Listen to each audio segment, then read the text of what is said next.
명절 연휴에는 식습관과 생활 패턴이 평소와 크게 달라지는 경우가 많은데요. 특히 명절 음식은 주로 고지방의 고열량이어서 자칫 방심했다간 건강에 안 좋은 영향을 줄 수 있습니다. 즐거운 추석 연휴를 위한 건강관리법을 김영식 기자가 전해드립니다. 오랜만에 온 가족이 모두 모여 즐겁게 이야기를 나누며 맛있는 음식도 나눠 먹는 민족 최대의 명절 추석. 하지만 추석 등 명절에는 평소보다 과음이나 과식, 불규칙한 생활을 하기 쉬워 건강관리에 특별히 신경 써야 합니다. 명절 음식은 튀김이나 전같이 기름진 음식이 많아 짧은 시간에 열량이 높은 음식을 많이 먹을 경우 소화불량을 겪기 쉽습니다. 따라서 음식의 경우 튀기기보다는 삶거나 데쳐서 조리하는 것이 소화불량이나 복통을 예방하는 데 효과적입니다. 또한 소화불량은 과식뿐 아니라 명절 스트레스, 장거리 이동 등 위나 장운동이 위축되면서 발생할 수 있어 식후 가벼운 산책이나 스트레칭을 해주는 것이 좋습니다.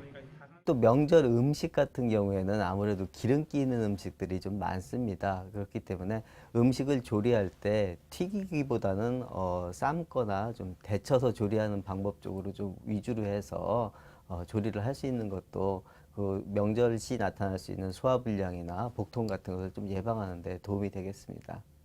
명절에는 바이러스에 오염된 물이나 음식에 의한 감염병도 흔히 발생할 수 있으므로 주의해야 합니다. 지난해 9월 한 달 동안 발생한 식중독은 56건으로 지난해 전체 발생 건수 중 15%를 차지했습니다. 조개류나 어패류 등은 반드시 익혀 먹고 특히 가열하지 않은 조개젓 섭취는 하지 말아야 합니다. 물은 끓여서 마시고 채소나 과일은 흐르는 물에 깨끗이 씻은 후 껍질을 벗겨 먹는 것이 좋습니다. 올 추석은 좀 일찍 왔습니다. 그렇기 때문에 좀 기온이 좀 높아서 식중독 같은 것이 발병할 가능성이 많습니다. 따라서 음식은 드시고 나서 반드시 냉장 보관을 해두시고 다시 꺼내서 드실 때는 반드시 다시 재가열을 하고 익히고 끓여서 드시는 게 좋겠습니다. 그리고 마지막으로 조리 전, 조리 후에 손 씻기를 하는 것이 식중독을 예방하는 데 큰 도움이 되겠습니다. 어김없이 찾아온 민족 최대의 명절 추석. 올바른 건강관리를 통해 가족들과 더 행복하고 즐거운 추석 연휴를 보내시기 바랍니다. CNB 뉴스 김영식입니다.